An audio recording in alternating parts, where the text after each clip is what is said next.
ನಮಸ್ಕಾರ ಸ್ನೇಹಿತರೆ, ನಮ್ಮ ಯೂಟ್ಯೂಬ್ ಚಾನಲ್ಗೆ ನಿಮಗೆ ಮತ್ತೊಮ್ಮೆ ಸ್ವಾಗತ.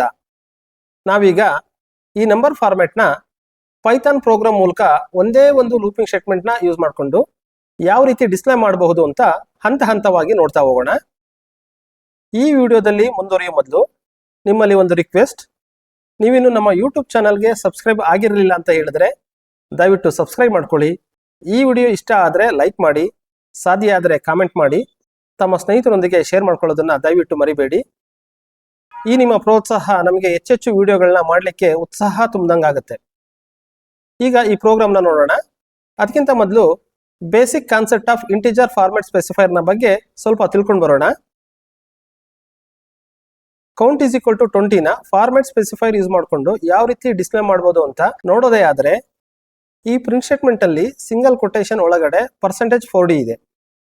ಈ %4d ಜಾಗದಲ್ಲಿ %3d ಅಥವಾ %5d ಅಥವಾ %8d ಹೀಗೆ ನಮ್ಮ ಅನುಕೂಲಕ್ಕೆ ತಕ್ಕಂತೆ ಬೇರೆ ಬೇರೆ ನಂಬರ್ನ ಹಾಕ್ಲಿಕ್ಕೆ ಸಾಧ್ಯ ಆಗುತ್ತೆ. ಈ ಉದಾಹರಣೆಯಲ್ಲಿ %4d ಹಾಕಿರೋದ್ರಿಂದ ಮಾನಿಟರ್ ಮೇಲೆ 4 ಕ್ಯಾರೆಕ್ಟರ್ ಸ್ಪೇಸ್ ನ ತಗೊಳುತ್ತೆ.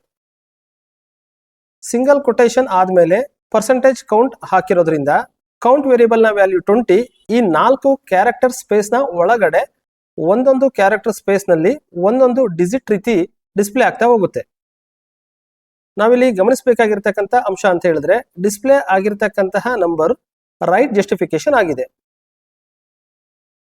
ಕೌಂಟ್ ವೇರಿಯಬಲ್ ಆದ್ಮೇಲೆ ಮಲ್ಟಿಪ್ಲಿಕೇಶನ್ ಸಿಂಬಲ್ ಸ್ಟಾರ್ ನಂತರ 5 ಹಾಕಿರೋದ್ರಿಂದ ಮಾನಿಟರ್ ಮೇಲೆ ಇದೇ ಕೆಲಸ 5 ಸಾರಿ ರಿಪೀಟ್ ಆಗ್ತಾ ಹೋಗುತ್ತೆ. ಫೈನಲ್ ಆಗಿ ಹೇಳೋದಾದ್ರೆ ಔಟ್ಪುಟ್ ನಲ್ಲಿ 20 ಆದ ನಂತರ 2 ಸ್ಪೇಸು, 20 ಆದ ನಂತರ 2 ಸ್ಪೇಸು, ಇದೇ ರೀತಿ 5 ಸಾರಿ ಡಿಸ್ಪ್ಲೇ ಆಗಿದೆ. ಈಗ ನಮ್ಮ ಮುಖ್ಯ ಪ್ರೋಗ್ರಾಮ್ಗೆ ಬರೋಣ. ಈ ಪ್ರೋಗ್ರಾಮ್ನ ಅನಲೈಸ್ ಮಾಡ್ತಾನೆ ಕೋಡಿಂಗ್ ನ ಬರೀತಾ ಹೋಗೋಣ. ಈ ಪ್ಯಾಟರ್ನ್ ನ ಗಮನಿಸೋದೇ ಆದ್ರೆ ಇಲ್ಲಿ ಎಷ್ಟು ರೋಗಳಿದಾವೆ? 1 2 3 4 5 ಅಂದ್ರೆ 5 ರೋಸ್ಗಳಿದಾವೆ. ಹಾಗಾದ್ರೆ 5 ಟೈಮ್ಸ್ ಸೈಕಲ್ ಆಗ್ತಕ್ಕಂತಹ ಫಾರ್ ಸ್ಟೇಟ್ಮೆಂಟ್ ನ ಹಾಕೋಣ. ಫಾರ್ ಐ ಇನ್ ರೇಂಜ್, ಇಲ್ಲಿ ನೋಡಿ ಐ ವ್ಯಾಲ್ಯೂ 1 ನಿಂದ ಸ್ಟಾರ್ಟ್ ಆಗುತ್ತೆ. ಹಾಗಾದ್ರೆ ಫಸ್ಟ್ ಆರ್ಗ್ಯುಮೆಂಟ್ 1 ಆಗಿರಬೇಕು. ಐ ವ್ಯಾಲ್ಯೂ 1 ಇನ್ಕ್ರಿಮೆಂಟ್ ಆಗ್ತಾ ಇದೆ. ಅದಕ್ಕೋಸ್ಕರ ರೇಂಜ್ ಫಂಕ್ಷನ್ ನ ಒಳಗಡೆ ಲಾಸ್ಟ್ ಆರ್ಗ್ಯುಮೆಂಟ್ ಅಂದ್ರೆ ಥರ್ಡ್ ಆರ್ಗ್ಯುಮೆಂಟ್ ವ್ಯಾಲ್ಯೂನು ಕೂಡ 1 ಆಗಿರಬೇಕು. ಈ ಉದಾಹರಣೆಯಲ್ಲಿ ಐ ವ್ಯಾಲ್ಯೂ 5 ನಲ್ಲಿ ಎಂಡ್ ಆಗ್ತಾ ಇದೆ. ಆದ್ರಿಂದ ಸೆಕೆಂಡ್ ಆರ್ಗ್ಯುಮೆಂಟ್ ವ್ಯಾಲ್ಯೂ 5 + 1 ಆಗಿರಬೇಕು. ಈ ಫಾರ್ ಸ್ಟೇಟ್ಮೆಂಟ್ ನ ಒಳಗಡೆ ನಂಬರ್ಸ್ ಗಳನ್ನ ಡಿಸ್ಪ್ಲೇ ಮಾಡೋಕ್ಕೋಸ್ಕರ ಪ್ರಿಂಟ್ ಸ್ಟೇಟ್ಮೆಂಟ್ ಅಲ್ಲಿ ಸಿಂಗಲ್ ಕೊಟೇಶನ್ ಒಳಗಡೆ %4d ಹಾಕಿರೋದ್ರಿಂದ ಮಾನಿಟರ್ ಮೇಲೆ 4 ಕ್ಯಾರೆಕ್ಟರ್ ಸ್ಪೇಸ್ ಗಳನ್ನ ತಗೊಳುತ್ತೆ. ಸಿಂಗಲ್ ಕೊಟೇಶನ್ ಆದ್ಮೇಲೆ %i ಇರೋದ್ರಿಂದ ಐ ನ ವ್ಯಾಲ್ಯೂ ಫಸ್ಟ್ ಸೈಕಲ್ ನಲ್ಲಿ 1 ಆಗಿರುತ್ತೆ. ಐ ನ ವ್ಯಾಲ್ಯೂ 1 ಈ 4 ಕ್ಯಾರೆಕ್ಟರ್ ಸ್ಪೇಸ್ ಒಳಗಡೆ ಡಿಸ್ಪ್ಲೇ ಆಗುತ್ತೆ. ಪ್ರಿಂಟ್ ಸ್ಟೇಟ್ಮೆಂಟ್ ಅಲ್ಲಿ ಐ ಆದ್ಮೇಲೆ ಮಲ್ಟಿಪ್ಲಿಕೇಶನ್ ಸಿಂಬಲ್ ಸ್ಟಾರ್ ಹಾಕಿ 5 ಹಾಕಿರೋದ್ರಿಂದ ಮಾನಿಟರ್ ಮೇಲೆ ಇದೇ ರೀತಿ ಐ ನ ವ್ಯಾಲ್ಯೂ 5 ಸಾರಿ ಡಿಸ್ಪ್ಲೇ ಆಗ್ತಾ ಹೋಗುತ್ತೆ.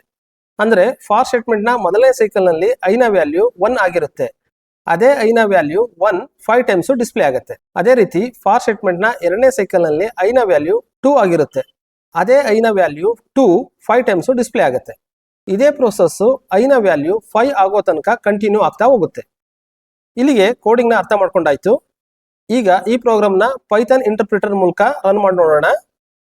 ನೋಡಿ, ನಾವು ಏನ್ ಎಕ್ಸ್ಪೆಕ್ಟ್ ಮಾಡಿದ್ವೋ ಅದೇ ರೀತಿ ರಿಸಲ್ಟ್ ಬಂದಿದೆ. ಇಲ್ಲಿಗೆ ಈ ಪ್ರೋಗ್ರಾಮ್ ಎಂಡ್ ಆಯ್ತು. ಮುಂದಿನ ವಿಡಿಯೋದಲ್ಲಿ ಯಾವ ಪ್ಯಾಟರ್ನ್ ಬೇಕು ಅಂತ ಕಾಮೆಂಟ್ ಮಾಡಿ ತಿಳಿಸಿ. ಅದನ್ನ ವಿಡಿಯೋ ಮಾಡಿ ಹಾಕುವ ಪ್ರಯತ್ನ ಮಾಡೋಣ.